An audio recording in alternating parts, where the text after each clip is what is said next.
Knights playing as well as they are, you will not want to miss seeing their next home game in person. Baltimore comes to town for the first time to Metro Stadium. It's the next New York Knight home game. Call 1-800-GO-KNIGHTS. Get your tickets now. Or you can listen live here. Oh, look at Parkeet Scholl! This is ridiculous! That is another touchdown! Parkeet Scholl! I'm speechless. I can't believe this guy. I mean, look at the burst of speed at the second level. 4 down linemen for Louisville in what appears to be a 4-2-5 set. Coleman back to pass. Coleman pump fake, and then a sack. Rick O'Reilly with the big play to force the Houston punter on the field for the first time tonight. And for O'Reilly, that's sack number 7 on the season.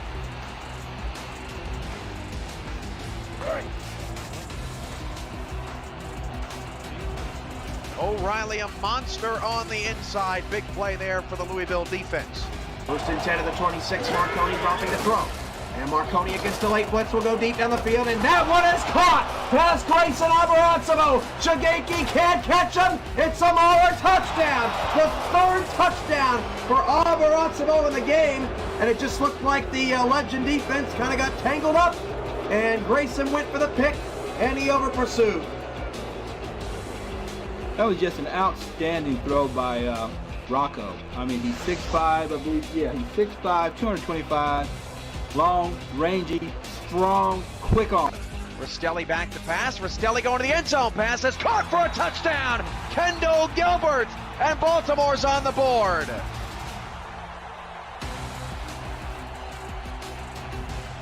Give me some of that crab call. Baltimore cuts into their early deficit. Rastelli's got 6 touchdowns and no picks in the last 6 quarters of action. 2nd and 2 at the 40. Christensen will pass again. They are staying away from Kim. That ball, oh, it's belted up in the air, and Nick Nitro picked it off. That is tremendous defensive effort. Who dove in front of that pass? That was Aquantis Shine, who dove in front of the pass and knocked the ball up in the air. That was one of the best defensive plays I've seen in a long time out of Aquantis Shine. A.J. Levy, 6 seasons, all with Sioux Falls, the strong safety number 42. Chris Dodd, free safety in his 3rd season, wears number 49. Alex Parker and Nick Fargo, the linebackers, 91 and 92 respectively, as Rahman steps up in the pocket. Rahman gonna air it out deep, and Thomas Rahman's pass intercepted off the deflection by A.J. Levy. What a play by the veteran. Well, you mentioned it, Cam. Levy and Dodd, probably the best safety combo here in the SFL. And Levy, a longtime veteran leader of this defense, comes away with his 6th interception. So 4 receiver set here on 3rd down and goal. I guess this won't be a run. Christensen in the gun, looking towards the end zone, firing into the back of the end zone, and it is caught for a touchdown. The Pride extend their lead. What a throw by Christensen again. Has all day to throw on a post route. And that one, I mean, it's not bad coverage by Chappelle. It's just a perfect throw and a great route by... 3rd down and 2 from the 12. Go Knights rings throughout Metro Stadium. St. Clair to pass. St. Clair to the end zone. Intercepted. Oh no. Joe Lynn picked it off. You gotta be kidding me. And 1 first down will give the Crabs yet another 1-possession victory over New York. 2nd and 4 at the 41-yard line. Hand off to Overstreet, right side. Overstreet makes 1 man miss, and then another. And here goes Overstreet off to the races. Down the sideline, 20. He will be not tackled, and he scores again. 17th touchdown for David Overstreet, and Louisville has scored 19 straight points. And Overstreet is checking on the pulse of Oklahoma City. Season 20 here kicks off. The Simulation Football League welcomes you to Charleston, Fort Moultrie Memorial Stadium, the site of tonight's Week 1 action between the Houston Headhunters and the Charleston Predators. Week 1, both teams undefeated at this point. Hopes are high across the Simulation Football League, and we are excited for more SFL action. Speaking of excitement, I'm Andy Hamilton. Joining me in the booth, Charles Doherty. Charles, a new season. Everything's in front of all the teams in the league. It's been too long a wait, Andy. I'm happy to be in the booth with you again. I'm excited to see these two teams. They've got some changes we're going to talk about. I'm most excited about both backfields. Charleston they're going to be going with the three-pronged attack in Storm and Hoagland at running back and Sutherland at fullback. Then we've got the Wells family reunion in the backfield for Houston between G.P. Wells, halfback, and Jalen Wells at fullback. I think we're going to see all 5 of those players hopefully getting a lot of touches tonight. It's the first time these two teams have met in nearly 3 calendar years, Charles. Last time they met each other was in March of 2020. Charleston got the win then 31-6. The home team has won both games in this battle. This will be the 3rd time these two teams meet, and we are excited to see who breaks the tie. Both teams have 1 win to their name. We've got a bunch of former players facing off against each other tonight. Playing their former teams. Houston will tee the ball up. Charleston, wearing all black, are set to return here at home. Ball is on the tee, and for these two teams, Season 20 is underway. Return brought out here across the 20 and a little bit past the 25. And that is where we'll see Charleston's offense for the first time here in Season 20. Charles Kentez Johnson, the 8th-year quarterback, back at the helm for his 3rd season here for Charleston. Yeah, and I believe this is the first time he'll be playing against his former team, Houston. So I'm sure he's pumped up to have a good night tonight. Yes, it will be the first time he is wearing the Predators uniform against the Houston Headhunters. Now were Hyenas when he was on the team. First play from scrimmage, a handoff left side, and that is not going very far. Saren Storm brought down in the backfield. Yeah, good read on the line by the linebacking core of Houston. They read that at the snap and didn't allow Saren Storm to get any movement out of the backfield. That'll set up 2nd and long. Charleston going the wrong way to start this opening drive of the night. Terrell Sutherland enters the backfield. Johnson to throw. Will flip out to Sutherland. Sutherland makes up the yards lost, and a little bit further than that. 3rd and 9. This Headhunters defense headhunting here so far. Yeah, they've been going pretty conservative, but now I think they're going to have to bring out the big guns to make a first down on 3rd and 9. We will probably see Kentez Johnson throw it again. I would imagine that they're going to try and move these chains. They'll go split spread. Nickel look here out of the defense. Headhunters have all 4 down linemen in the game. They'll bring all 4. Johnson just has to float it out to the back, and that is not going to be enough yardage. Nick Hoagland enters the game, picks up 2, and Charleston will have to punt. Yeah, it looked like Kentez Johnson got rid of that ball way too early. Didn't stay patient in that pocket.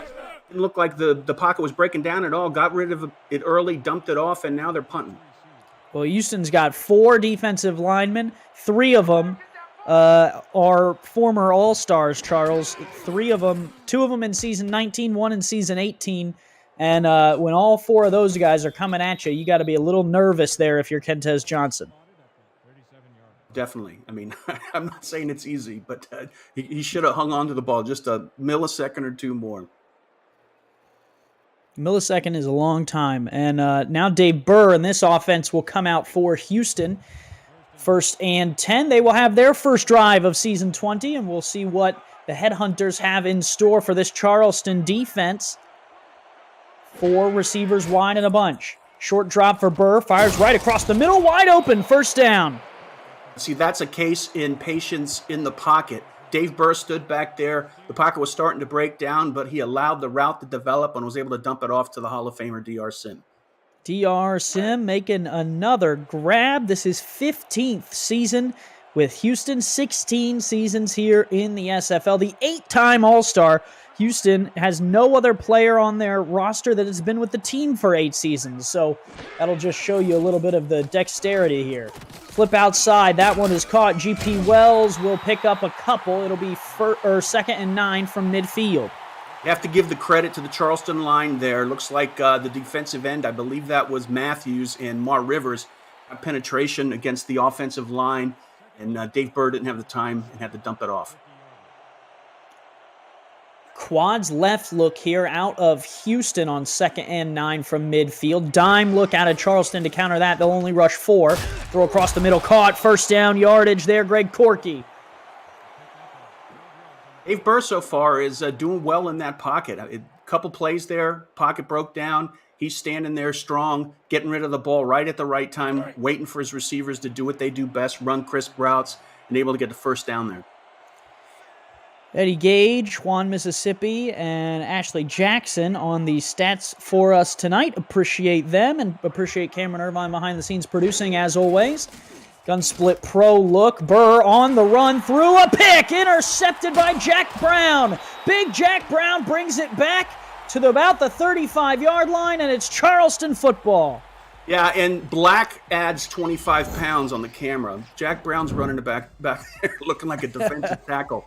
But a case in point on that play, that shows you that Dave Burr got a little happy feet, threw on the run. He's not known for doing that and made a mistake, and Charleston capitalized. Well, and the awareness of Brown, that's an over-the-shoulder catch for a linebacker. I mean, Charles, have you ever seen that before in your life? Especially, no, but especially I haven't seen someone with the body like that able to do those kind of moves. All right, first down for Charleston. Johnson back out on the field.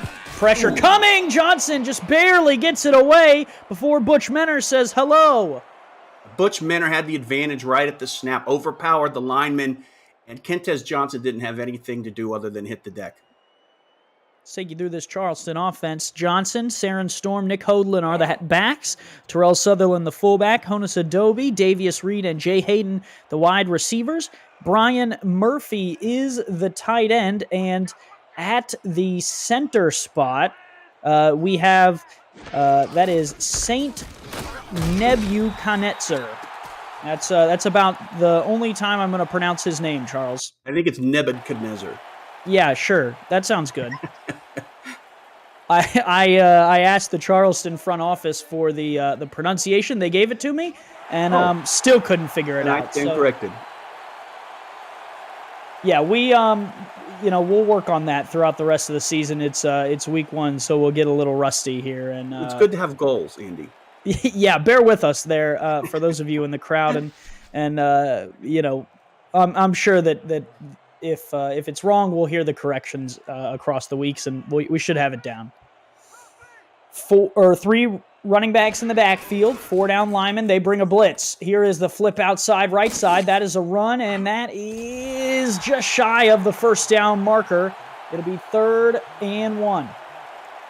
It's not a first down, but Saren Storm, got it within a yard, and I'm sure Kentez Johnson is happy to be dealing with 3rd and 1 and not another 3rd and long again. Charleston invested heavily in the run this offseason. 2-star halfbacks, bringing in Hoagland from San Diego along with Sutherland. They'll give it right up the gut, and that is a first down for Saren Storm. Oh, man, almost broke it off. Nice discipline by Saren Storm. He went right where he was supposed to. Oftentimes you see running backs bounce out of that slot and think they have a better hole, but he picked the right one, got a good first down, and the offensive line of Charleston, Nebuchadnezzar, along with the rest of the crew, they're really blocking well on those power lines. All right, show off. No need to keep saying it. Nebuchadnezzar. 4-3 look here out of Houston. Give right side Storm. Not as lucky on that one. Walloped, and this might be dangerous. Who was that dropped the bomb on that one? That was Evans. Garrett Evans came in like a rocket ship and just rocked Saren Storm and may have just injured him. He is down on the field. We'll have to check on what the doctors might be saying, but man. That's when the strategy of having 2 halfbacks is prudent. Yeah, Nick Hoagland, you would expect we'll see more action in this game now after that. His number called coming over from San Diego in the offseason. Four receivers wide here, 2nd and 11 from the 47. 5-step drop. Johnson wants the deep ball. Oh, man, plucked out of the air for a catch. What a grab at the 26-yard line. I thought the defensive back was waiting on it for a sure pick, but Jay Hayden grabs it. Jay Hayden ran a great route, but it looked like Kai Cash, the cornerback for Houston, gave him too much cushion. Needed to put a little more pressure and make the wide receiver earn that catch. That looked a little too easy. First down here, 6 minutes to go in the first quarter from the 26-yard line. Flip outside. That one is going to be Hoagland for 1. Excited to see what Hoagland does tonight and this season. He moved over from fullback, so this is a new position for him. Yeah, unique opportunity too, Charles, with Storm potentially being out. We'll keep an eye out. Hopefully he returns to the game, but if not, it's the Hoagland show from here on out tonight. Gun split pro. That looks like a 4-4 look out of Houston. They've walked the safety up to the line. Johnson, seeing this, will change the play at the line. Looks to throw, and that is incomplete. That was the defense or the linebacker, Garrett Evans, again in coverage, Charles. Another case where the defensive line dictated the results of the play. He sent a couple extra, looked like linebackers on the edge, and it forced Kentez Johnson to get rid of the ball early. 3rd and 9 from the 25. Charleston in potential scoring range. They do have Brad Brechet waiting in the wings. 4 wide. Johnson looking to throw. Fires. Caught. First down. That is a completion to Jay Hayden, his 2nd grab of the night. 2nd grab, and that was a huge catch by Hayden on that route. They had to get something going. They're so close to striking distance, putting some points on the board. They had to make something on that last play, and Hayden stepped in and did what he needed to do. Well, if you're new to the SFL, the Simulation Football League combines traditional sports, esports, and a role-playing game into one. Team strategies are executed in real time by our simulations as real-life players compete on the virtual gridiron. For more information about us, you can visit our website at simulationfl.net. The SFL, we put the fan in fantasy. Run up the middle, and Hoagland picks up a couple. 2nd and goal. I think that's a perfect opportunity, Andy, to set up one of those screen passes to either Hoagland or Sutherland.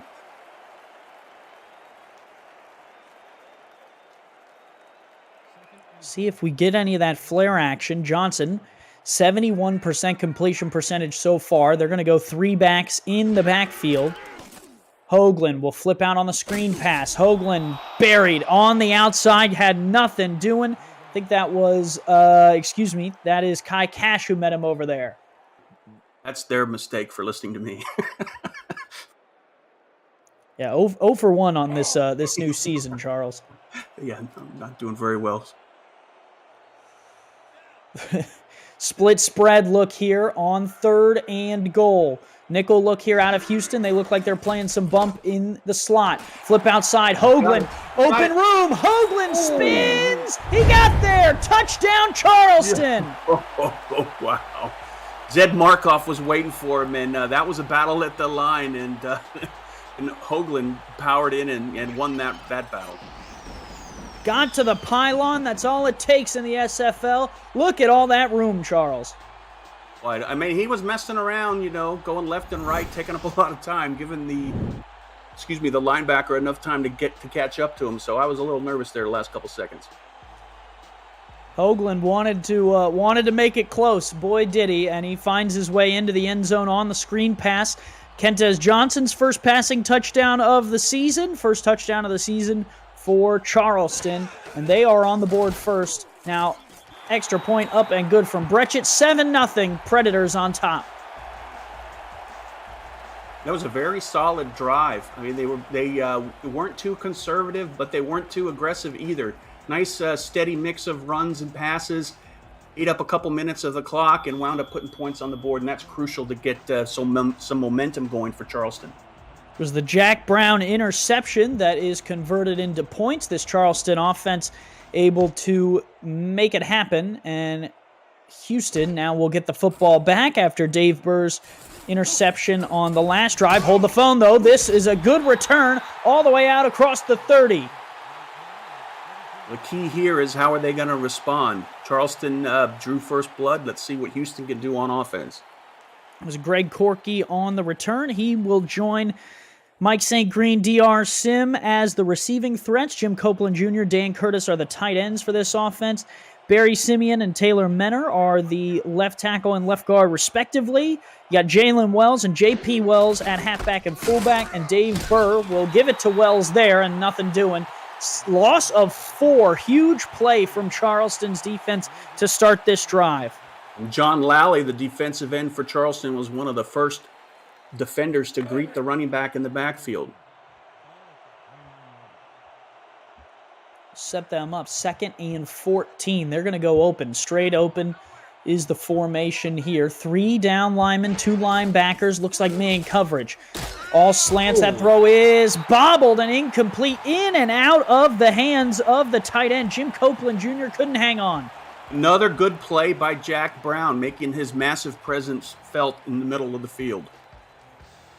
3rd and 14 from Houston's 29-yard line. This offense trying to keep this drive alive. They'll go gun straight. 4 down linemen again for Charleston. Looking to throw. Burr moves in the pocket. Pressure coming, and he's buried in the backfield and nothing doing. Thomas Matthews makes the play. Thomas Matthews and Maw Rivers. It started out, it looks like they did a twist stunt on the line. That confused the blocking for Houston, and they had a straight path to Dave Burr. Now Houston will punt. Ron Foster is on to send it away. And if you're Charleston, Charles, you are feeling good about how this game has started with the interception and now a 3 and out. We're getting some big plays on both sides of the ball, and if you're Charleston coach, you should be happy. This is a high punt, and the return will only come out to the 49-yard line. Let's take you through Houston's defense that laid the hit and the pressure last time out. Alex Perez, Tom Tanner, Butch Menor, KT Slayer are the defensive linemen. Jason Peace, Garrett Evans, and Zed Markoff, the linebackers. J.W. Hatshorn, Kai Cash, Corey Menor are the cornerbacks, and Dedrick Law and Josh Rowe are the safeties that round out this unit for Houston. 3 backs in the backfield, and they are going to look to throw. Flip outside to Hoagland. Hoagland spins, but cannot evade the tackle of Kai Cash.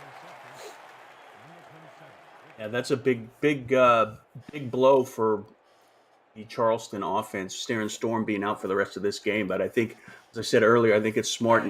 That's one of the advantages of having that 2-back system. Darren Storm goes down now. Nick Hoagland, is in there and ready to take over.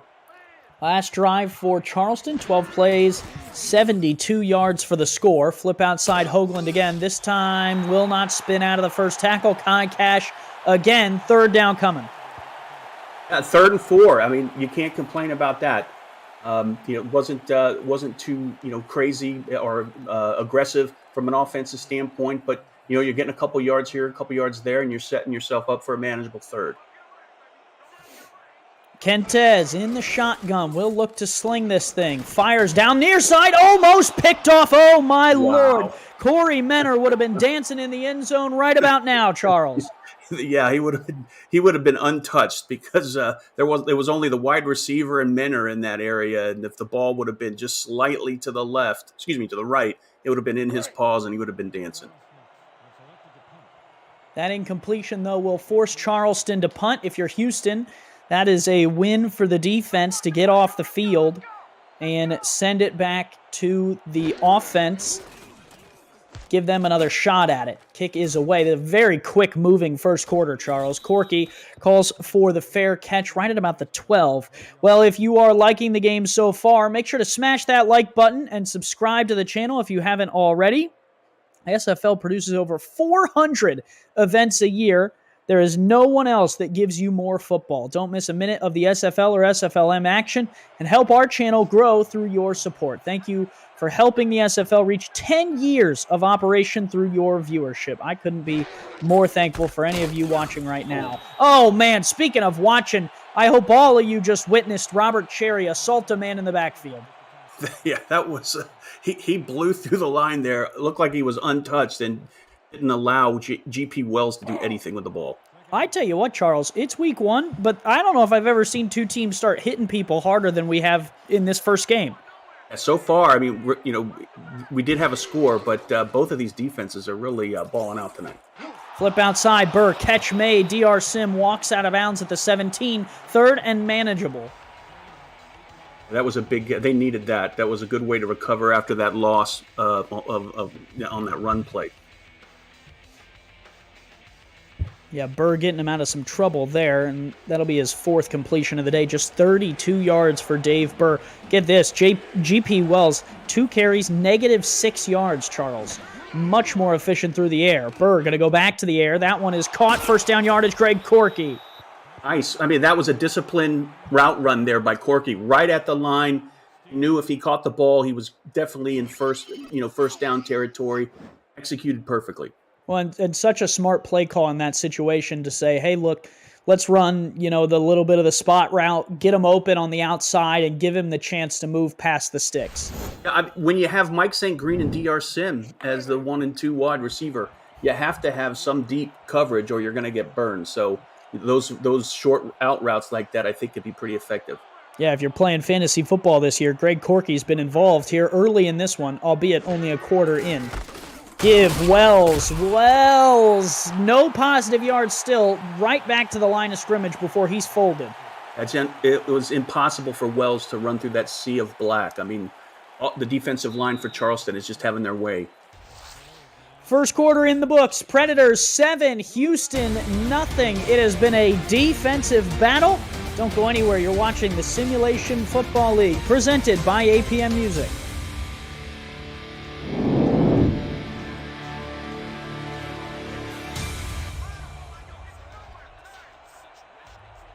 3-3 look here out of Charleston to start the second quarter. 2nd and 10. Give right side. Wells angles it. Has the edge. Wells, burst of speed and a first down run. He just did a little bob and weave on John Lally and was able to get outside and get that first down. That was an unbelievable run by GP Wells.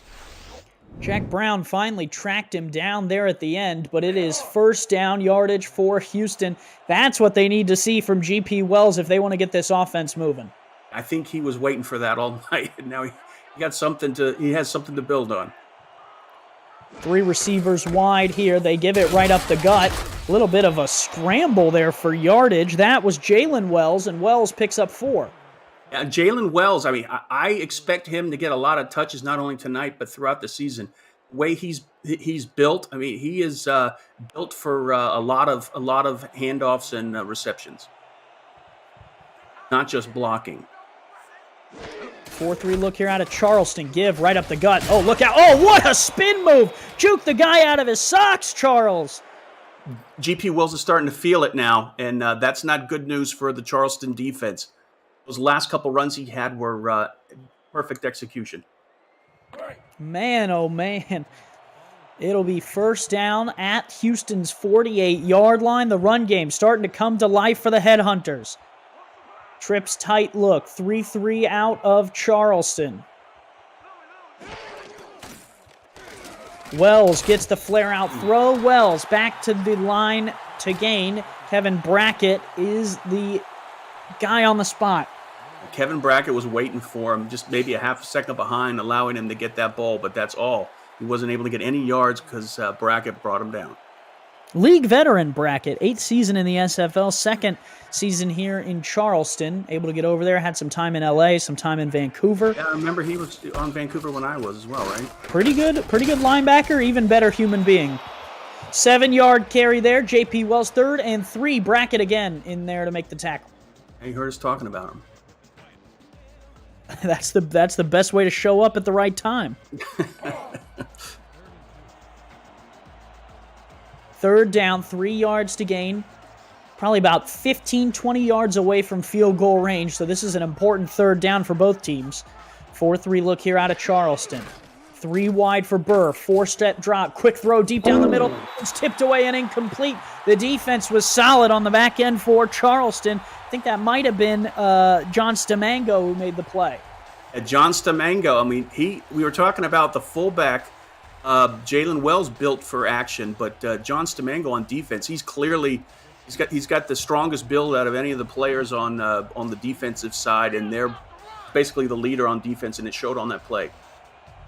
And that will force Houston to punt this thing away. This punt is blocked, though. Charleston gets on top of it, and they will have great field position. Yeah, I turned my head for a second, and I missed the punt. I didn't see who blocked that, Andy. The only number I saw that might have been in there to make a play was 20, but I think I saw it late, so I don't know who exactly made the block. I'm sure, Charles, that the chat will let us know exactly who got a hand to it. Definitely. Split twins formation, and Charleston trying to capitalize will start with a throw outside, caught, 6-yard pickup. Way to hang in that pocket, veteran quarterback. He almost got brought down into the dirt, but was able to throw the ball to a wide-open wide receiver. Yeah, lots of opportunity here, Charles, in Charleston this year. The Predators, when you look across their wide receiver core, there's not a huge big-name wide receiver one on it, and all 3 of those guys really have a good opportunity this year to make a splash. Davius Reed, probably the name you most recognize, 11th season in the league, but all 3 of them, this is, combined, just their 4th season on the team. You got 2 fresh faces, and Reed only in his 2nd year. And we've got Sutherland got the ball on that carry, and he's also pretty well stocked to get a lot of touches. Yeah, a lot of new faces on this Predators team, and excited to see how they keep it moving. Give left side Hoagland, and that is going to be a first down carry for Nick Hoagland. 1st and 10 at the 32. Nice run by Hoagland. Also great blocking on the edge, and we were talking about the fullback Sutherland. He was loaded. He had his crosshairs on one of those defenders that just ran right at him, and nice block. Split twins look again. 4-3 out of Houston once more. Here is pressure on Johnson. Johnson throws a wobbler that is caught and then planted into the ground. KT Slayer makes the tackle there on Davius Reed. Yeah, I was sure that was going to be a sack, but Entez Johnson again standing firm and standing strong in that pocket and able to complete that pass. Could have been a little dangerous though, but hey, at least he didn't get sacked. Yeah, I know in conversations with Kentez in years past, so hungry to bring his team a championship, playing well here in week 1. It's always a good start to the season. Looking to throw it again, fires down the middle, wide open, one-handed snag there by Brian Murphy, the tight end. Brian Murphy, the pass was put on his opposite shoulder. He had to turn around. A lot of athleticism there. Stayed the route, though, even though he had to turn around and reel that ball in. Ooh, look at that, 360. Yeah, that's amazing. Oh, baby. Talk about the footwork for Brian Murphy. He might have a future in Dancing with the Stars if he keeps that up. Yeah, definitely. Big fan of that show, Charles? My wife is not I, though, sir. Got it. Shotgun split twins here. Johnson drops, looks to throw, fires outside, caught. Trying to get to the edge is Reed, and Reed will pick up 9 to the 2. Another good route there. Looked like a flood in that corner going up against that zone, and Reed was wide open in the in that soft point of the zone and was able to get the pass.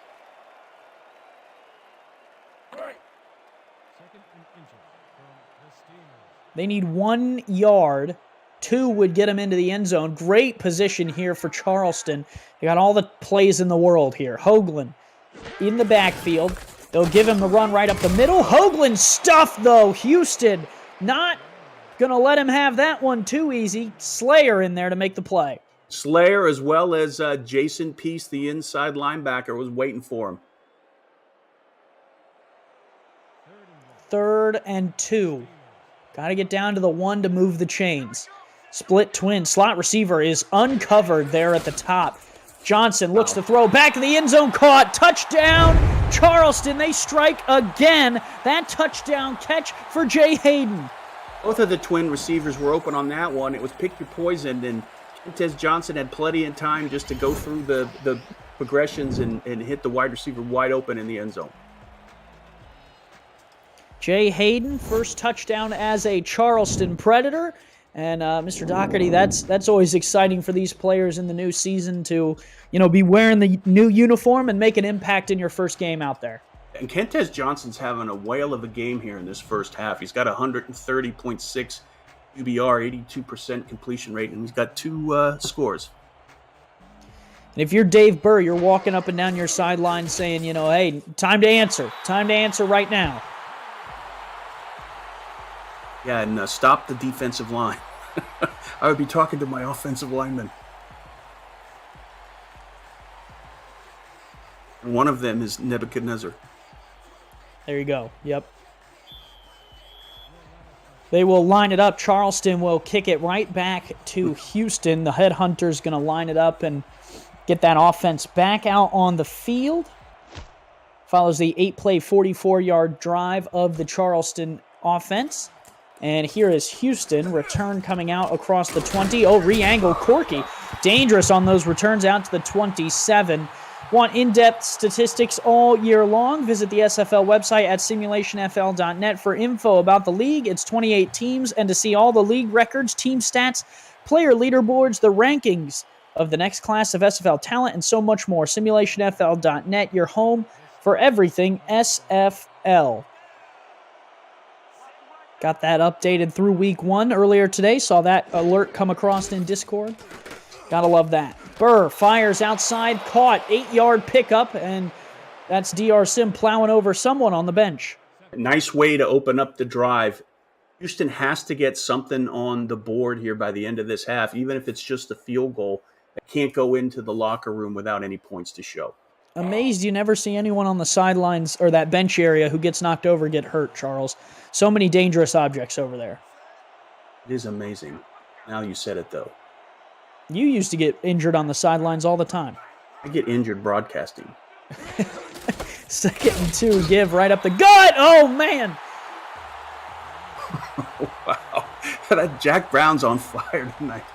You don't want to run anywhere near that man. He's taking control of this game and need to develop a plan that goes as far away from number 42 as possible. I don't know what these head coaches fed these linebackers on these two teams, but they are popping the pads here in week 1. Give fullback right up the middle. Oh, they're going to say he didn't get there.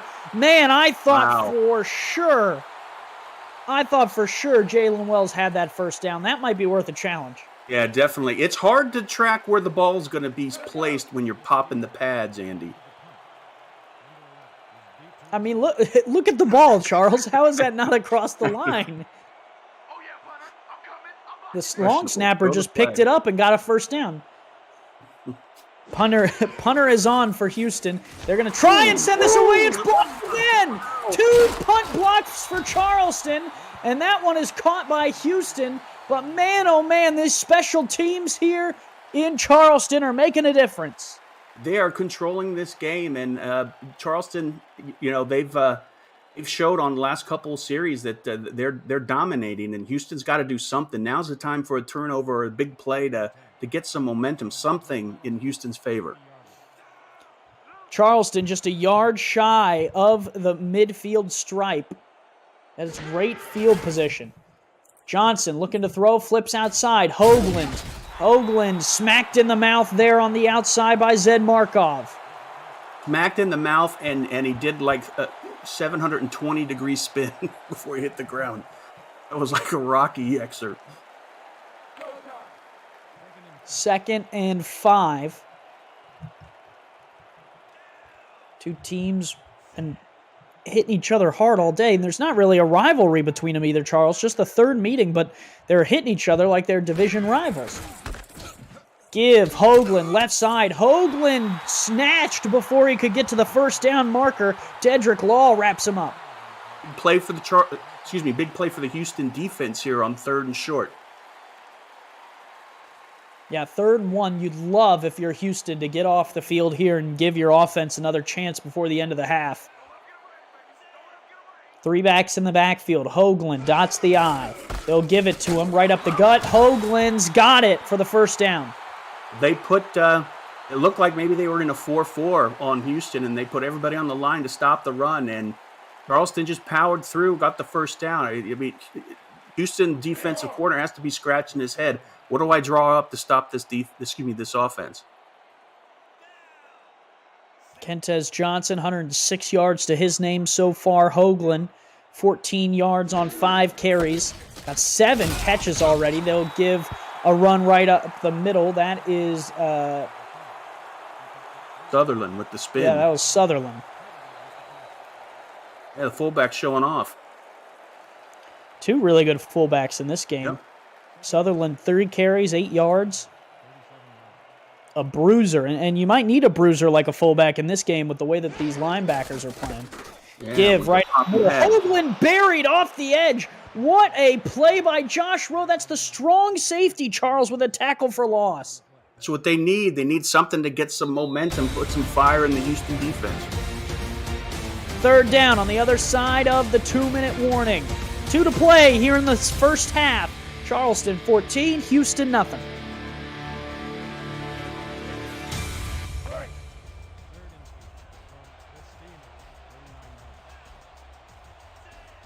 Headhunters trying to get off the field here. Gun straight look. Houston has everyone on the line. Johnson looks to throw this thing. He will float it. It is caught. First down yardage down to the 28. That was a small window to get that ball in. And that was Steve Bonnell. Bonnell Lee? I may have that wrong, but came off the bench, hasn't been on the field, I think, all night, was able to catch that perfect pass, but he was surrounded by a ton of Houston headhunters just waiting to put the lick on him. He'll go back to the heavy formation. Give Hoagland up the gut. Hoagland buried. Houston needs more of that, and at this point, Charles, they're hoping to escape and hold Charleston to 3. I really like the play calling by Charleston. It's not too crazy over the top exciting, but it's surgical. You know, they do a couple power runs and then they fool you with a medium pass down the center. Play action. Johnson moves up in the pocket, going to float it just over to one of the players, Hoagland there, who might have had a little bit better of a chance to pick up the first down, and he'll get tackled after picking up a couple 3rd and 6. That was like a half a yard completion. Hey, every completion counts, man. It's true. That is true. You've never thrown a completion in the SFL, so I don't know. I don't want to hear it out of you. I have not. 4 receivers wide. Johnson looking to throw it again, I would assume. Nickel out of the defense. He will fire it. That one almost picked off. Oh, man. Houston really could have turned the tide on its head there. J.W. Hatshorn, one of the younger players on Houston's team, with a chance. Yeah, the 14th pick in the first round. I mean, that was a way to get his name in the highlights. But the hands of stone, you're not able to hold on to it. That would have been a big play for Houston and just what they needed to give them a shot here by the end of the half. Field goal unit is on for Charleston. They will try to extend this lead out to 17 points. Brad Brechet to kick it. Lion Trees to hold it. Kick is up and got it from 40 yards. Brechet will add 3 more. 17-0. So far, it's been all Charleston, as you can tell by the 17-0 score. So Houston, the question, Andy, is you try and get something out here with under 2 minutes left, 54 seconds, or you just go to the locker room? 54, 3 timeouts, 70% completion percentage for Dave Burr. I'd do at least one play where I'm trying to throw and I see if I can pick up 7-8 yards quickly. And if so, maybe see if I can keep moving. But I don't know. I'm a little more aggressive than many play callers in the league. Kick is away. Corky will angle this one to the right side, and we'll send it to Cameron Irvine for a game break. Cam? Thank you, Andy. Los Angeles off and running early tonight. Sully Richardson hits jumping jack flash in the end zone. One-handed variety. And LA has a 10-3 lead in Louisiana, just starting the second quarter now. Back to you guys in South Carolina. Thanks, Cam. Back here in South Carolina, indeed. 50 seconds left to go in the first half, and Houston going to run it right up the gut for 0 yards. And Charles, it looks like the Predators are going to hold on to this 17-point lead. Houston doesn't seem keen on pushing it. Yeah, definitely. With that formation, you're not going to be getting a lot of yards. Well, they haven't shown the ability to do that out of that set tonight. So, it looks like they're ready to get the orange slices. Four receivers wide. Nickel look. Give right side. Oh, look out. Hold on. Here's a run. GP Wells off this right side. Breaks another tackle. Spins. Fumbles the football. Houston, I think, came up with it. Wow. That was a sigh of relief right there. Holy mackerel. Well, I don't know the rule book really well, Charles. I guess that the clock will stop because he fumbled it? I believe so. Simeon was able to save the day on that play. Yeah, left tackle rookie.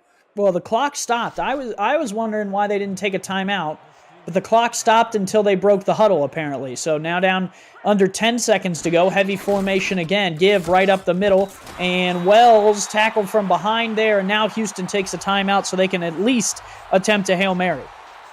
Yeah, I mean, it's a little head scratcher there. I mean, at least line up with your 3 or 4 wide just to see what they show you and see if you want to press it. Give you the option to run if you need. If you line up in that power formation, your options are very limited. Yeah, Burr today so far, Charles, 4.7 yards per attempt, only thrown it 10 times. So Houston going with a safe approach so far here in this first half. They're going to have to get a little dangerous here on 2nd and 10. And this is dangerous, this formation with those 3 down linemen are just the right linemen to break through that line. Pressure coming. Burr going to float this one deep down the right side of the field. Picked off. Intercepted there for Charleston. Will not matter at the end of the day, but the interception made there by Jordan Shanks. And a 17-0 lead for Charleston at the break. The Predators hang on to their lead. And it is halftime here in South Carolina. It's all Predators, all from the rip. Houston still without any points on the board in Season 20, trying to find their way back into this game. Charleston, complete control, both sides of the ball. What's really jumping out at me, Andy, is Kentez Johnson, the way he's playing. 123 QBR, 2 touchdowns. And on defense, many defenders are playing, lights out. But in particular, the inside linebacker, Jack Brown, is really taken over. And the one thing you can say, Charles, is that Houston is consistent in the pass and the run. 48 yards apiece on both the ground and the air. And it's a game of 2 halves, Charles. If you're Houston, if you're in that locker room right now, you're talking all about how, it's a new half and you have the chance to turn it around right now. A 17-point lead in this league is nothing. I mean, if I was the coach of this game, I would want it to be relatively close the first couple quarters and then start pulling away at the end of the game. The one thing I'm never comfortable with is developing a big lead at the beginning. This league is built of really, really quality teams, and they can make you pay late in the game when they start a rally. Well, and especially in games where in the first half one of the teams can't really figure it out, right? Where they're just not having much go their way. The blocks on the punts, the interceptions. I think you clean up some of those mistakes if you're Houston, and you're looking at a whole different ball game here. And they have the chance to do that starting here in the second half. I'd love to be a fly on the wall in the Houston locker room to hear what D.R. Sims is saying to his players. Yeah, Damon Simeon, usually a pretty calm guy, but if I had to guess, he got pretty fired up there at the break. Yeah, there's probably some things getting broken, thrown around against the wall. They will line it up. Houston does get the football to start this second half. That's a good opportunity for Dave Burr in this offense to break and cut into this lead right off the rip. Kick is away. Greg Corky has looked dangerous on nearly every time he's touched the ball today. Corky outrunning his coverage, and he will get out to the 23. Interested to see what kind of adjustments, if any, they make to their game plan.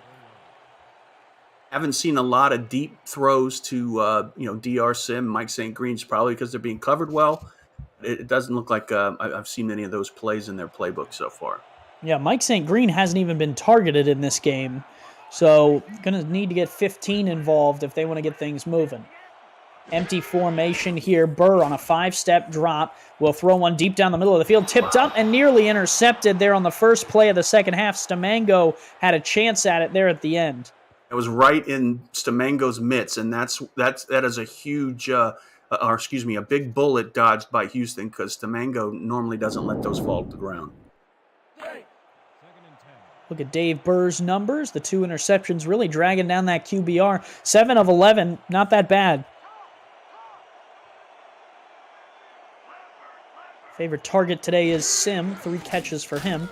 Look to flip it outside. That one's caught, and breaking a tackle. Has the first down and a little bit more than that. Nice grab there by Jim Copeland Jr. That's what you need. You build some momentum. Nice run there by Copeland, too, and good blocking downfield. DR Sim, the Hall of Fame wide receiver, has put a little block on the safety there. Jim Copeland, super guy off the field. Charles, love talking to him. He's really nice, too. Yeah, he's a great guy. That's the one thing about the SFL you love. You love to see people who are good people off the field do well on the field, too. Speaking of doing well on the field, buried in the backfield, that is a sack for Moore Rivers. Yeah, Moore Rivers, he wasn't being very nice to Dave Burr on that play. He just manhandled the offensive lineman and threw Burr to the ground. It looks menacing there with those black sleeves and the black visor. Great uniform equipment choices there for Moore Rivers. 4 receivers wide, tight end on the line for Burr. 2nd and 17. Don't need it all on this play. Burr going to fire across the middle. That one's deflected away, incomplete.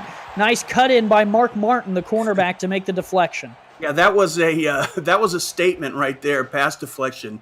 It looked like a spike in volleyball. He's like, no, you're not going to throw it in my zone. Yeah, it was a good throw, Charles, from the standpoint that he wasn't going for 25 yards on that throw. You know, you cut into it, you make it 3rd and 6, that's a little bit easier. That's right. Now you really got to try for something crazy. 4 wide, Burr in the shotgun. Play action here. Burr going to fire outside. That one is bobbled and incomplete. Could not wrap the hands around it, McCutcheon. Yeah, I'm going to have to take another look the next time they're on the field. I don't know if I saw Mike St. Green out there on that 4 receiver set. I could be wrong. Might have been taking a breather. We'll check for it next time they're on the field. Now, Houston has had trouble punting the ball. Ron Foster back out there to try and kick this one away. Charleston looks content to try and return it, but we'll keep an eye on that. Yeah, they'll back out of it. They're going to set up for the return, try and get their offense into a good spot. That one only comes out to the 40, not much further than that. How's that on the 40?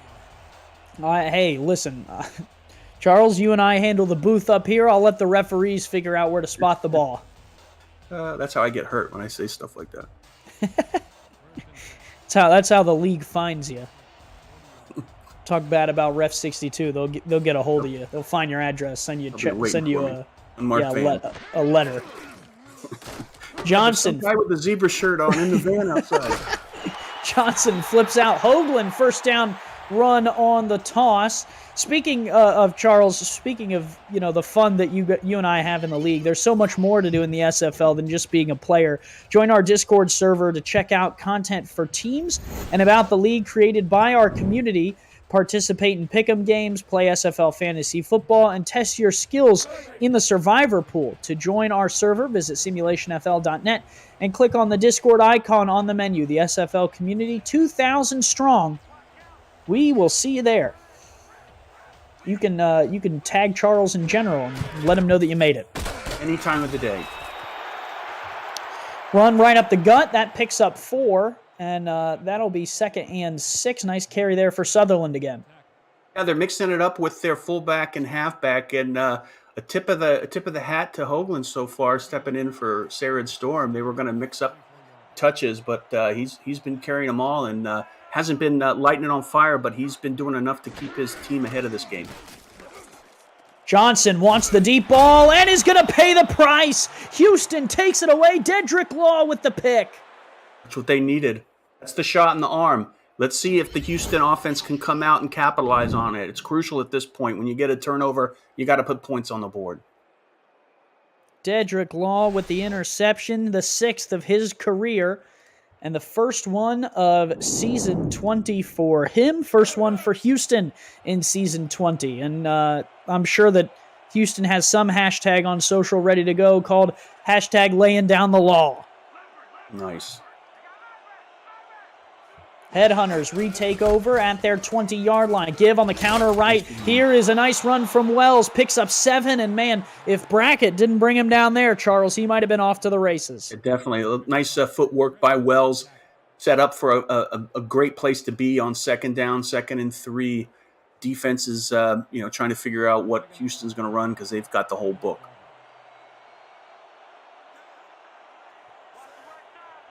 Two backs in the backfield, 2nd and short. Give. Wells redirects. Wells only gets back to the line of scrimmage.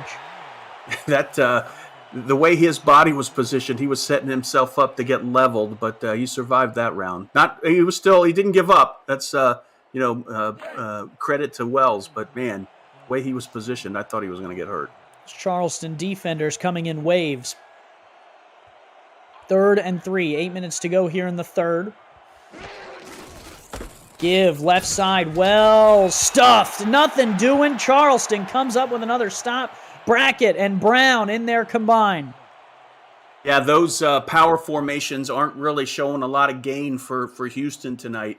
Maybe they need to kind of move them to the back of the pile and bring forward some of those 3 wide or pro sets. And a penalty here on the punt before they could even get it off. Houston has had punting problems all night, Charles, and we'll have to see what this flag is. I'm going to call it encroachment. I didn't see anything, Charles, did you?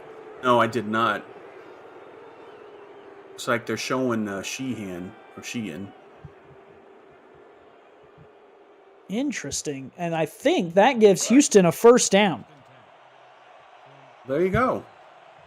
Oh, and our stats guy, Eddie Gage, says the defensive tackle was over the ball, so he's paying more attention than we are. It wasn't encroachment, it was a lineup issue, and that will give Houston a first down. Give Wells, he's trying to take advantage of that first down, and he will pick up 4. Yeah, he's got a 4.5-yard average tonight, but it looks like Charleston is starting to figure out the run plays by Houston. Well, I tell you what, when Eddie Gage says that something's a penalty, I believe him. He knows a lot about defense and special teams and knows exactly where everyone's supposed to be, so that makes sense. That was a good spot. Oh! Flip across the middle, that one caught, and all the way down to the 49-yard line. DR Sim checks in again. Yep, when you need some momentum on offense, the Hall of Famer, number 80, is the guy you go to. They needed that badly, and now they're almost over into Charleston territory. The 4th grab of the night for DR Sim, up to 41 yards for the Doctor. Heavy formation in the backfield. Wells along with Wells. Give to Wells, and, well, that's a run up the middle for a yard. Yeah, again, I think they've got the number on those power formations. So, they've shown some success in the pass. At least they know they have some options if they need to go a little deeper. Yeah, 3.8 yards a carry for number 21 tonight. 3.6. 71 total yards. I think that's Mike St. Green there at the bottom, Charles. Definitely in the game. Give, right side, Wells, and he'll get 4. Yep, Mike St. Green right there blocking, but haven't heard from him in the pass game tonight. And Damon Simeon over there in the chat says that Mike St. Green's too quiet, and indeed he is so far. Yeah, I think they're covering him well. Houston native, trying to get him involved. Single back offset to the right. Dime look here out of the Charleston Predators. 4 wide receivers for Dave Burr. Burr gonna fire to the outside, tipped up, bobbled, and almost taken away. Wow.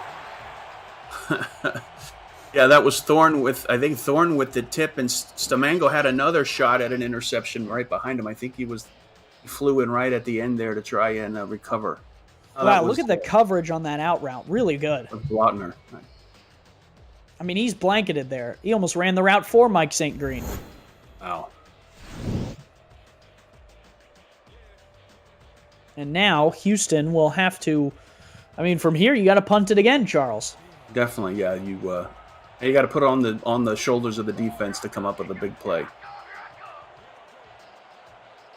Ron Foster back on to send this one away. Charleston backs out. They're going to set up for the return again. Blocked 2 punts tonight, but they won't even come after that one.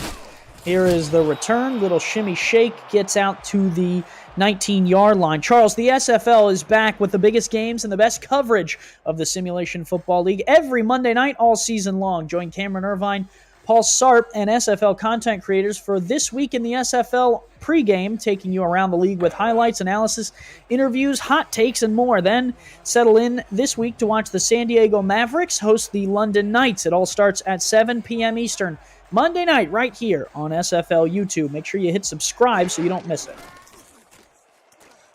Pressure coming. Johnson fires, floats on the corner route, picked off! Oh, they got to it in time! Kai Cash, money in the bank on the pick. That was huge. That was huge. I thought I think it hit the wide receiver right in the hands, and it bounced up in the air, and it was open game for the Houston secondary. Yeah, all things considered, not a bad throw. I mean, look, another volleyball reference there. It looked like he set it up for a spike.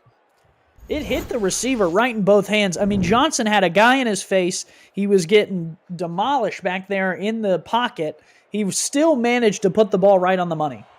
They're in a perfect spot here to put something on the scoreboard. Yeah, this is great field position for Houston. Can they take advantage? Under 5 minutes to go here in the third. Play action. Burr fires, caught across the middle on the arrow route. Craig Corky. I think that's the type of play, Andy, that we need to, our formation we need to see more of. Kind of spreads the defense out.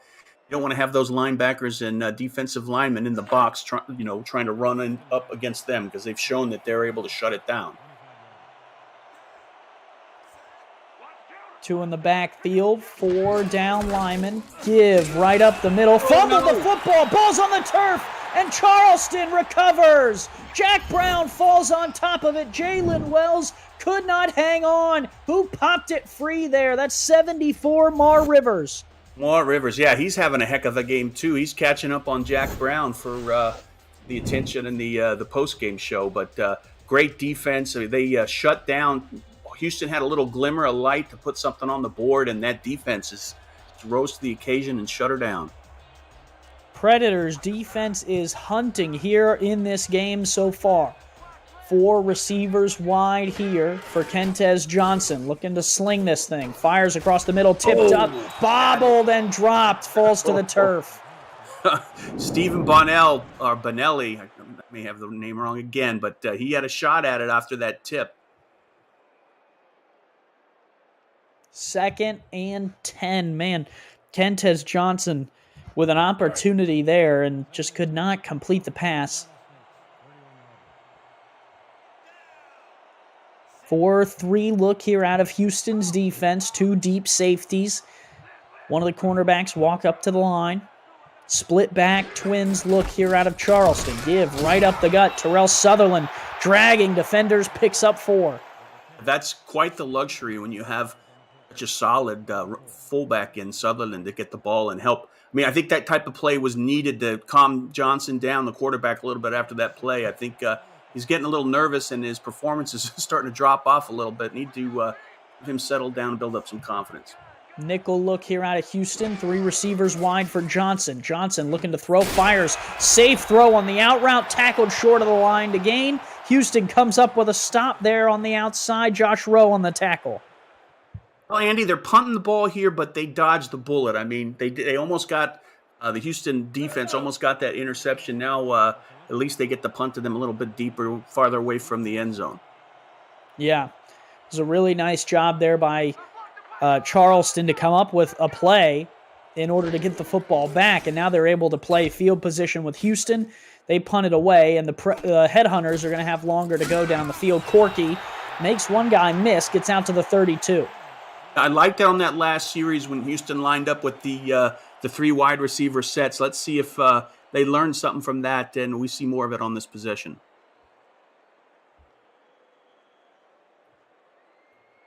First and 10 from Houston's 32-yard line. Single back offset to the left. There is GP Wells. 3 receivers wide. They'll give Wells the stretch play off to the left. Brown holds him up, and he is walloped there on the outside by Jacob Clear. Yeah, not a great gain there, but I think a smart formation to put in there. I mean, again, that power set for Houston is not getting any traction. Second and 8 from the 34-yard line. Shotgun look for Dave Burr. 2 wide receivers top of the screen. 2 tight ends to the bottom here against the 4-3 for Charleston. Burr looking to throw, fires deep on the corner route. One-handed snag! Mike St. Green, welcome to the ball game. What a way to put your first catch in the books. I mean, that was thrown to the wrong side of Mike St. Green. He had to turn the opposite direction where he was running to and bring that in one-handed. Unbelievable effort by Mike St. Green. Incredible snag. Welcome to season 20. Mike St. Green's first catch of the season goes for 19 yards. 4 receivers wide, nickel look. Play action here. Burr fires to the outside. No, did not get the feet in bounds there for DR Sim.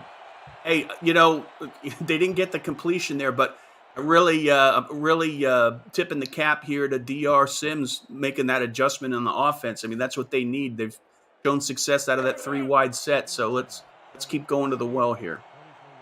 Or wells, let's say that. Nice. Really well done, Charles. Mid-season form there. 2 backs in the backfield. They'll give it GP Wells, spins. Wells off to the Grand Prix. GP Wells will waltz into the end zone for the first touchdown of the Headhunters Season 20 campaign. That's what they needed. They are in this game. And hats off to DR Sims making those adjustments. Can the defense guess going from that 3 wide to the power set, and it worked on that occasion. So we're back in this. Only down by 2 scores? I think that was Barry Simeon with a seal block to spring that 45-yard run. What a play. And with the extra point, Charles, 10-point game, 2 scores.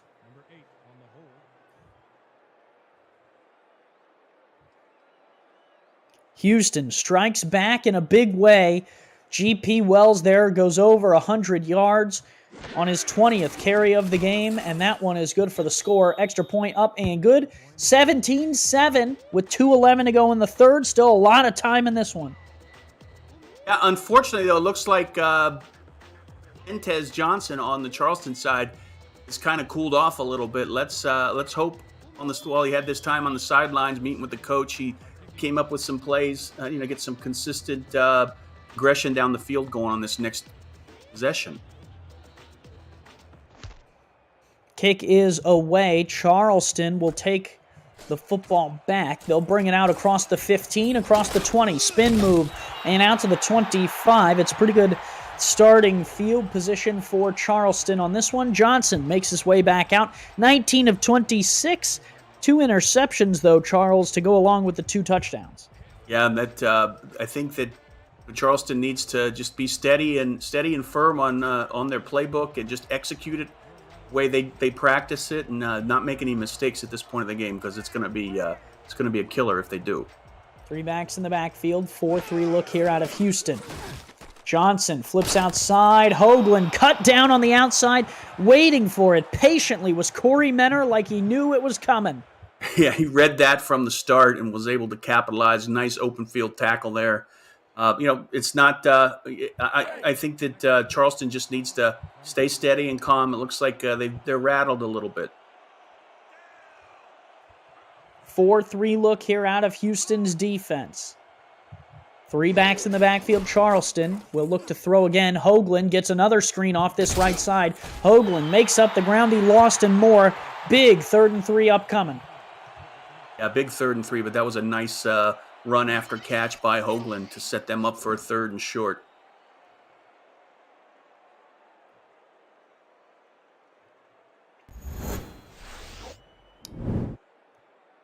if you're Houston, you just feel this game kind of turning on its head, Charles, and a stop here would really give you a lot of confidence going into this fourth quarter. Give Hoagland, and Hoagland stuffed in the backfield. Just what the doctor ordered for Houston. Garrett Evans has been impressive in this debut of season 20. Yeah, he came over from San Diego this season, and that was a huge play there to get his name up there on lights. That was a huge play. I don't know why they ran it up the middle on third down, but Houston's not complaining. They're getting the ball back, and they can really keep the momentum on their side here. Greg Corky set for the return. Corky will have a little bit of room, shakes one, and will get out to the 39-yard line to set this offense up. Dave Burr handed the ball off to G.P. Wells, and that was all it took to get their first score of the year. Can they find a way to find their second score of the year on this drive, Charles? Well, I think so. I mean, if they do exactly what they did on that last series, I mean, it was the G.P. Wells show on that run, but Dave Burr set that up with some nice, some smart passes there to keep the defense honest. 20 carries, 20 passes, perfect synergy. Now the 21st run of the game. There you go. Oh, Wells! J.P. Wells! We will maybe see you later. Does he have the foot race? He does! J.P. Wells on back-to-back plays from the offensive side will score. I think you can say with a surety that the momentum has clearly moved over to the Houston side. Look at that hole up the middle. three blockers downfield for Wells. G.P. Wells single-handedly puts Houston right back in this ball game. Yeah, that was a huge shot in the arm that they needed. 2 plays back-to-back. Your running back is on fire now.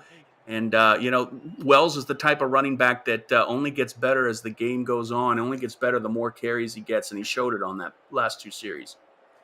He passed 100 yards on the last carry. Now with that 61-yard carry, he's closing in on 200 yards, Charles. Kick up and good. And nearing the end of the third quarter, it's 14-17. Houston down by just a field goal. If you had asked me in the first half if Wells was going to have 172 yards, I would have said you were using something illicit. But, he really turned it on here in the second half. He started with -6 yards, Charles. Am I wrong? Yeah, it was. He did not. He started out. Let's just say he started out slow. Well, he's turned on the afterburners now. Oh, yeah. Charleston got a taste of what that might smell like, and it is 14-17. Return here out to the 25, and Kentez Johnson, the offense, right back out on the field. But before that, let's send it to Cameron Irvine for another game break. Thank you, Andy. Louisiana getting going in the second half. Tommy Utah just 3 incompletions tonight. He hits Lyric Da Vinci in the end zone.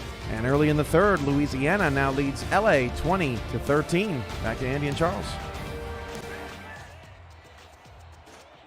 And in this one, we got another one going, and a good one here. Hoagland will pick up 5, and Charles, that might take us to the end of the third. Definitely. It's time to take a breath and figure out what you're going to do in this crucial last quarter. 17-14, Charleston on top. We'll pause real quick for station identification and be right back here.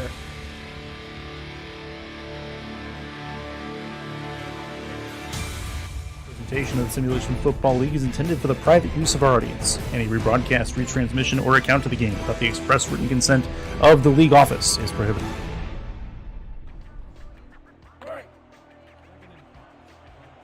Back here, Simulation Football League. Andy Hamilton, Charles Doherty. Start of the fourth quarter have Eddie Gage, Juan Mississippi, and Ashley Jackson in the truck with us doing stats. Hoagland right up the gut. We'll get back to the line of scrimmage. 3rd and 5. APM Music is unrivaled music to bring your stories to life, inspiring every production with the world's most robust and constantly refreshed music collection, state-of-the-art technology, and world-class customer service. APM Music, the official soundtrack of the Simulation Football League. To explore their library and find the perfect tracks for your projects, visit apmmusic.com. 3rd and 5, big one here for Johnson. Fires, caught, first down yardage out to the 38. Yeah, that's a little upsetting. I mean, after that nice tackle by Josh Rowe, I thought they were set maybe get the ball back and close the lead here or tie it up and maybe go ahead. But man, they just let that zone cushion wide open in the middle, and Kentis Johnson was just able to dump it off for the first down. Jay Hayden, 5 catches, leads Charleston. That was his 5th, up to 62 yards. Cut down in the backfield, no gain there. Kai Cash rushing in on Hoagland. I'll say the same thing to Charleston, like I said to Houston. I mean, now's the time to maybe throw in some plays other than those power plays and see what you can do. Bunch formation here, single back in the backfield. This could be a throw here for Johnson. Short drop, quick throw across the middle, open receiver, caught, first down yardage out to the 49. It's a great play to shake off the jitters and start getting in control here, because they definitely need something to move the needle. Yeah, Adobe on that one. His second grab of this young season, up to 12 yards.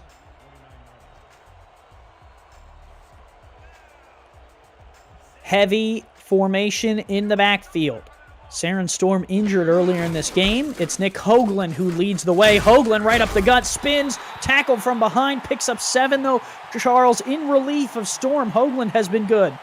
He has been good. He's stepped up there, and he's carrying the load, and hasn't made any mistakes, and is pretty disciplined on his ball carrying.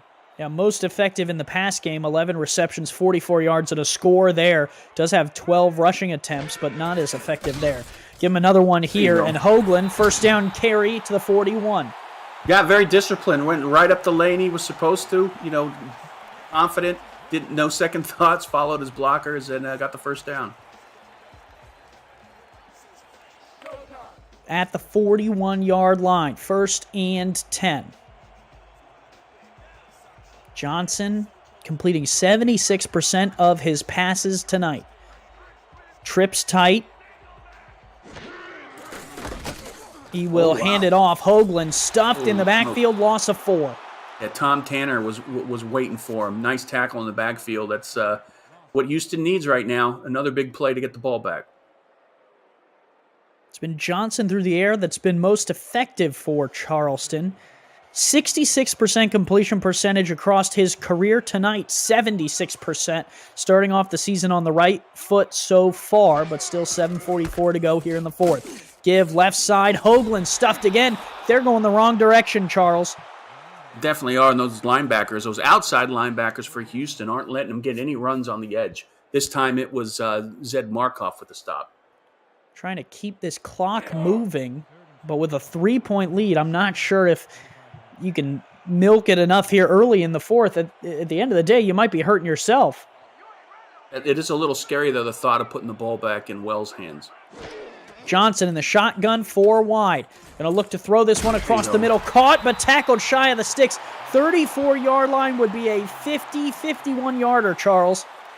I don't know. Let's bring Brad out and see what he can do. Yeah, Brad Bretchett, the kicker here for Charleston. They'll give him the chance. See if he can't put this one through. He's a 91% field goal kicker in his 6 seasons. This one up and on the way, and Bretchett has got it from 50 yards. He puts Charleston up 20-14. The lead is in the hands of the Predators by a full 6 points. Yeah, Charleston really needed that to stop the bleeding, and nice kicking power there by Brad Bretchett. Yeah, what do you think? Good from 54? Oh, yeah, definitely. Maybe 55. Yeah. Had some good leg there. That'll be key for Charleston throughout this season, not just tonight, is how can your kicker help you throughout the game. Kick is away. Greg Corky has been dangerous all night and will return it. Corky uncorks the spin moves and gets out to the 27-yard line. Andy, how do you stand up after that? He did like 7 spins. He's running off to the wrong sideline. No, I'm just kidding. he just ran out to the parking lot. He ran right out of the tunnel. 1st and 10 at the 27 for Houston. It's a good stop by their defense if you want to look at it that way, that they have the chance to score a touchdown and go ahead. Burr will flip off to the right side, tipped off, picked off, intercepted, and that's a pick six for Sam Bluntner. Oh my gosh, unbelievable! I mean, when he started juggling, I knew it was not going to turn out well. Oh my gosh, the bleeding is now, you can say the wound is closed. Sam Bluntner spins this game on its head. GP Wells tips it right into Blontner's hands, and that was all she wrote on that one. It's going to be tough to bring Blontner down with the end zone right in front of him. Well, I mean, right when you see receivers doing that tip, anytime you see a tip, 90% of the time it doesn't end well, the offense. Man, and Brechet, who just nailed a 50-yarder, 2 plays later, Charles right back out. He can't get a rest. He kicked off, too. He didn't have time to finish his orange slice. He had to put it down and run back out. And how do you even keep an orange slice fresh when you have to set it down on something, huh? I have no idea. A travesty of justice. Oh, and they ration those kicker orange slices. There's only so many to go around. Maybe he'll get an extra one for his performance. I think not. They're going to give his to Blontner. 14-27, 13-point difference now. Houston really in a hole after that one. And if you're Dave Burr, you're going, come on, man. We had the chance. Yeah, that was a pretty quick series of events to turn the game around. At the field goal and then the interception for a touchdown, and then a blink of an eye, we've got a totally different ball game. Yeah, you if you're Houston, you came off the field as the defense got held them to a field goal, and you said, okay, that's fine, that's good. You come back out on the field this time, and you're like, all right, we really need to get moving. GP Wells has provided 2 touchdowns. Burr throws another interception. There is a flag down. He's coming back. I think it's an offsides, but man, oh man, John Stamango jumped in front of that one.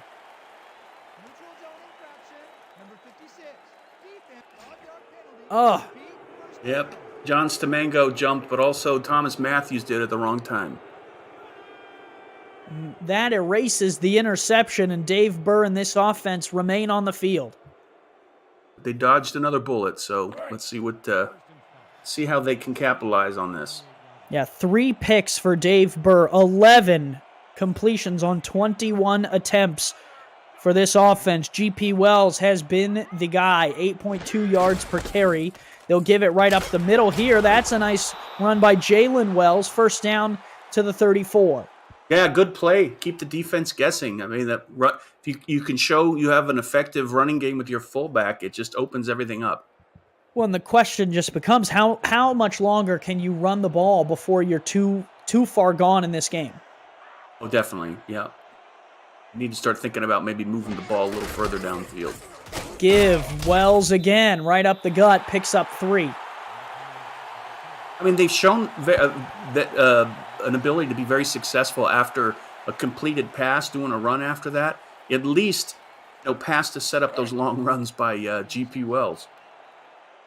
Yeah, now under 5 minutes to go. You need 2 scores, and now there you go. You see some urgency out of this offense. Burr, 52% completion percentage today. Will hand it off the right side. Wells adjusts and gets back to the line of scrimmage. Now 3rd and 6. And let's hope they have a pass play in this formation too to give them some options. Burr will look to throw. 22nd throw of the night is in and out of the hands of the receiver. Incomplete. Defended there by Mark Martin. I think that was that to the tight end, Wyatt Fulton, whoever it was. It hit him right in the numbers. Well, that was to Sim. The Hall of Famer could not hold on. Offense remains on the field here for this important 4th and 6. And that was huge. Split spread look here. Nickel defense. Burr under center. Short drop. Burr fires across the middle. Incomplete. Defended there by Jack Brown. And he was on Mike St. Green, and it's no call. No, I mean, it hit Jack Brown. Looked like right in the back numbers. Maybe the back of the arm. hard to throw. I mean, when he turns his back to the quarterback, it's like trying to throw over a building. And that incompletion will give Charleston the football at Houston's 38-yard line. Now, Charles, if you hold them to a field goal, still a 2-score game. Definitely. Hoagland is in the backfield. 4-3 look here out of Houston. Give right up the gut. Hoagland. Oh, the sea parted for him, but he ran right into the face of Josh Rowe. Josh Rowe was treading water in the middle of the sea. We're waiting for him. Now, there were a lot of blockers there that kind of got loose, but none of them found the strong safety. I think maybe later in the season, I think that Hoagland's going to have that extra burst to put a couple more yards in the hole. Well, and they'll get Saren Storm back as well, who's predominantly their lead back. If we were kind of looking at the rosters right now, you never know till the teams hit the field. Give right up the gut. Hoagland will pick up 4 or 5. Big third down, Andy. Huge third down. 3rd and 5. From here, it would be a 49-yard attempt. Now, we know that Brechet has that power. The accuracy would be the question. But if you're Houston, you'd love for a throw or a tackle for loss. Yeah, if I was Charleston, I'd line up wide and run it. But I don't think that's going to happen. I think if you're Charleston, worst case, you take a sack. Yep. Just let the clock run. 2 receivers, bottom of the screen, gun split twins. Here's Johnson looking to throw, fires outside. That one is caught for a first down. Davius Reed out of bounds at the 24-yard line, and Charleston is starting to think about how they might finish this game off. Yeah, that was a big play for Charleston to put a little bit of pressure, a heck of a lot of pressure on Houston. Now they're within a loft wedge of a field goal. And that big pick 6 from Blotner really kind of sticks out in my mind, Charles, as the turning point of this game. Definitely, yeah. I mean, Houston still has a chance to make a turnover here if Charleston makes a mistake. Yeah, if you're Nick Hoagland, 2 hands on the football. Hoagland off that right side, picks up 4. And let's send it to Cameron Irvine for a game break. Cam? Thank you, Andy. After you're done in South Carolina, head to L.A. and Louisiana as Tommy Utah is firing on all cylinders tonight, hits Liam Hammer, and puts Louisiana up 27-13, but L.A. has the ball and driving late 3rd quarter. Back to you guys. It's a close one over there, Charles. Looking forward to checking that out after this one finishes up. Charleston, speaking of finishing up, trying to put the icing on this one. Give right up the middle. Hoagland picks up just about a yard and a huge 3rd down up in front of us. Yeah, I mean, they're in the driver's seat. You know, they're going to be at the 2-minute mark for the next play. Don't do anything stupid if you're Charleston. I mean, that goes for the whole game, but especially now. As long as 7, Charles. So in order to pick up this first down, if they're going to give it to him, he'd have to have a pretty solid run.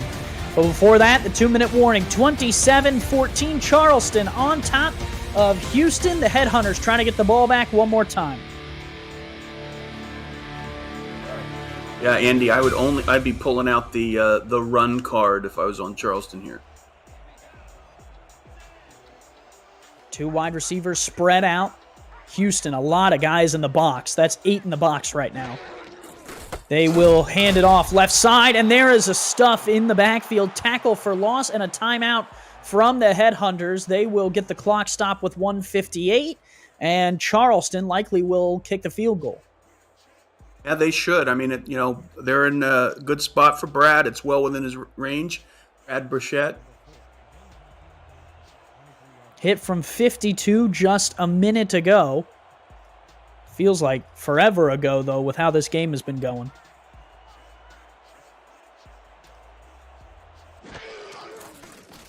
Hold down. Kick from Brechet is good. From 40 yards, extends it to a 16-point lead. Yeah, and Houston is really upside down on this one, and we're looking for a miracle here for them to get back in this game. Yeah, they're going to need to score and score fast if they want to get going here.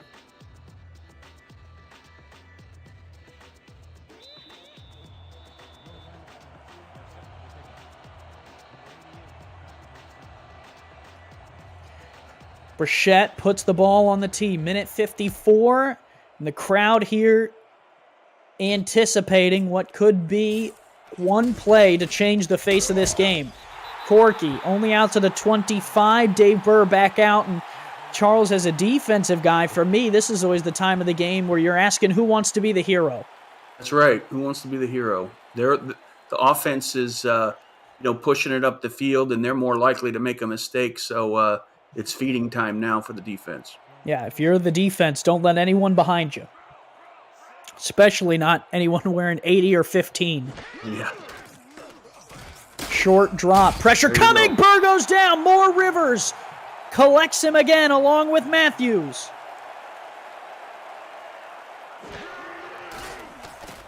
Quickly back to the line. Burr buried again. Rivers, second time in a row.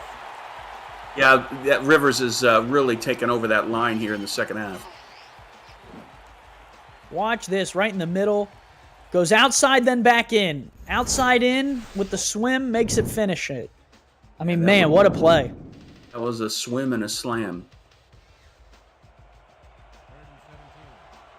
3rd and 18. 4 down territory for Houston no matter what. Can barely see the first down marker at the top left of your screen over there. Play action. Burr going to unlaunch deep down the field. Right behind him is DR Sim, and he is not going to get touched. DR Sim to the end zone, and Houston strikes. In case of emergency, Andy, break the glass and pull out Hall of Fame wide receiver DR Sim. And they did on that play. Wide open, he got past the coverage, and heads-up play by Dave Burr to see him open like that when the pocket was crashing. And, you got a Hall of Fame wide receiver, you can score quick. Burr prescribed one deep touchdown on 3rd and 18, and the script was carried out and delivered. Yeah, I mean, now they'll be down by 9. It's still tough, but at least they make it a little interesting. Well, they're trying. They're down by 10. They're trying to make it down by 8, Charles, to make it a one-score game. Burr in the gun, looking to throw it. Burr fires across the middle. That one's not going to work, so it'll be a 10-point, still a 2-score game. Now we have the fun onside kick, which is always, you never know what's going to happen. Yeah, we've hit the over, as many people are talking about in the chat. The Jack's data has set that. Onside kick lined up here. Sonny J will kick it. This one out of the hands of Charleston and recovered, I believe, by Houston. They did. Oh my gosh. Woo. 122, one timeout. Sonny J able to get the ball back for his team off of that one. It's off the hands there of 21. Go back to my comments about the tip. Anytime it's you're receiving and you see the ball tip up in the air, it rarely ends well. Yeah, that was Jacob Clear who came over to try and catch it and bobbled it instead into the hands of the defense. Or the recovery team, I should say. Well, same thing as the last time. Don't let 80 or 15 behind you, right, Charles? That's right. I'd have one guy on the line. They got 3. They got 2 linebackers out there. Here's Burr. Burr fires on the corner route. Caught. Oh, broken tackle by Corky. He's down to the 35, and Houston says, we'll take our timeout now. Yeah, they're in scoring distance here. Yeah, now the question becomes, how many more yards do you get before you just kick the field goal, then go back for the onside, thinking that, hey, if we recover the onside at the 40, we get the Hail Mary. I think the next route needs to have 1 or 2 wide receivers in field goal range. And then send DR deep. Yeah, I would send one to the end zone on every play. You just never know. 4 receivers and a tight end out there. Burr in the shotgun. Stands in the pocket, throws across the middle. That one is caught. Fighting for extra yardage there and getting it. Got plenty of time, and they've got the right formation to be in. It was Copeland Jr. Here is the throw outside, caught, and Corky stays inbounds, and now clock still continuing to run under 60 seconds. Snap off. 4 wide for Burr. It's completed 53%, fires across the middle, caught, another first down catch there. Back up to the line, Charles. They're going to spike it at 1st and goal from the 6-yard line. Took way too much time on that spike. So now, do you kick it from here, or do you try for the end zone? One play for the end zone. If you don't get in, try field goal. There you go. I'm sure the chat will have plenty of opinions. Of course. Charleston wants to point out they have their backups in the game. It's a good note. 3-3 look here out of the Predators. That's Brackett right there in the middle, staring down Burr. On the screen. Burr, quick drop, fires right side. There it is. Mike St. Green, a touchdown. One to open this season for him, and they are cutting it close now. Sorry, my coach came out. I couldn't help it. Top of the screen to Mike St. Green. MSG for 6, and Houston is 1 score away. This is crazy game, Andy. Crazy game. Wouldn't have it any other way. You kick the field goal here because you don't need the 2 points necessarily. That's right. This is a huge extra point here. Yeah, and it really is. Sonny J is the kicker. Hold down kick from Jay is good. He got it, 27-30, and now you need to call on Sonny J one more time. Yep. You need the onside. I wonder what the odds are for 2 consecutive onside recoveries. I'm sure Cameron Irvine in our ear will tell us if he's ever seen 2 in a row before. I think we have. Is that like lotto? Are we talking about lotto winning? I don't know, man, but if it is, I'm going to go get some numbers after this. Jay lines it up. Sonny J bounces it. It is off the hands of Charleston. Oh, but they fall on it. The Predators are able to collect it. Man, for a second there. Holy smokes. Holy smokes. That time the tip ended okay. Yeah, they tipped it backwards instead of forwards, and that will be the end. Charleston able to just kneel this thing out. Houston has used all their timeouts. They started coming back, but they could not accomplish the unaccomplishable and finish it off. Well, hats off to Houston. They didn't give up and able to close the gap here, but just 3 points short of giving them a shot at winning. Well, and week 1, Charles, for the game planners is always the toughest because you don't know what you're going to see, right? You're working basically off the rosters. Amen. So for these 2 teams to come out and keep it close, I think is pretty impressive. Yeah, this was a very exciting game, and both teams, came prepared, but I think they learned a lot on. I would be, if I was playing either of these teams next week, I would be concerned. Yeah, both have the opportunity through the rest of the season to keep it pushing, get better things going, and not just let week 1 determine how their season will end up. So plenty of year in season 20.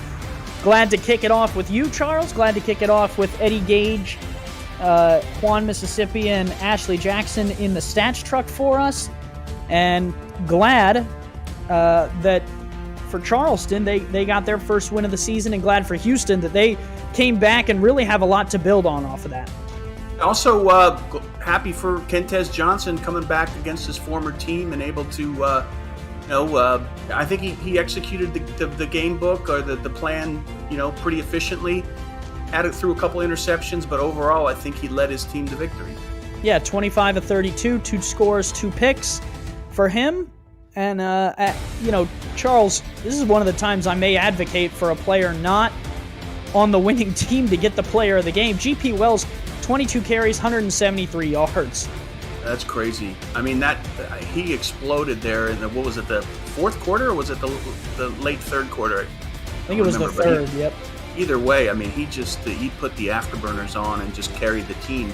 Give them a shot at, possibly tying this game up. Yeah, for context, he has as many touchdowns as both quarterbacks, and he is 10 yards shy of Kentez Johnson, who was passing and had 32 attempts to GP Wells' 22. His long was 61. I don't think he'll win it in all actuality, but I think he should be in the conversation. Yeah, most definitely. But you also have to give a shout out to the defense of Charleston. I think overall they played great, but especially for sure, Jack Brown with the interception and Mar Rivers with the 2 sacks at a crucial time. I think I think defensive coach should be more than happy with how they played. And Sam Blontner, too, the pick six that really set this game apart. Right. Yeah. Yep, for sure. And then Nick Hoagland also, not necessarily a stats blowout, but in replacement of Saren Storm, who got injured early in this game, did a very serviceable job. Yeah, most definitely. Took it in the end zone on a reception. Was able to. He didn't make any mistakes. I mean, he was very disciplined out there, and he's only going to get better each week.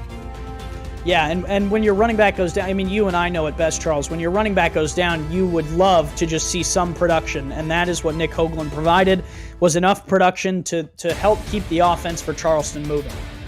It would have been interesting to see what the score would have been with Storm in the game, but don't have that luxury, and Hoagland stepped in and did what he needed to do.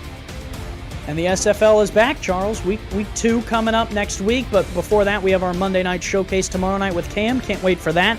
Should be exciting. More Rivers, the player of the game, the forced fumble and 3 sacks there. 2 of them coming at the end. Congratulations to Mr. Rivers. Sacks is pretty good. Well, for Charles Doherty, for Cameron Irvine, I'm Andy Hamilton. We want to thank you for tuning in to Week 1 SFL action, and we will see you later.